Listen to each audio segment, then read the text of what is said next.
How to use Slack to grow your freelance business. So the very first thing that I recommend you guys do is join open public industry specific Slack communities where your target clients hang out.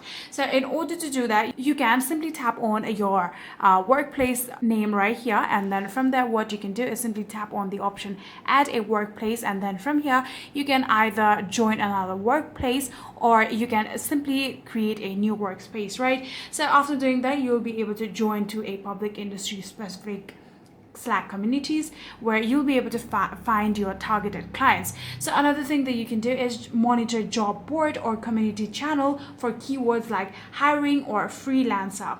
You can do that on that same channel, and then in there lastly what you can do is provide helpful non-spammy answer to technical questions in these channels to build authority and attract incoming leads. After doing these all things, you will be able to actually use Slack in order to grow your freelance businesses. So yeah, that is it. If you guys do have any queries, please let me know in the comment section down below.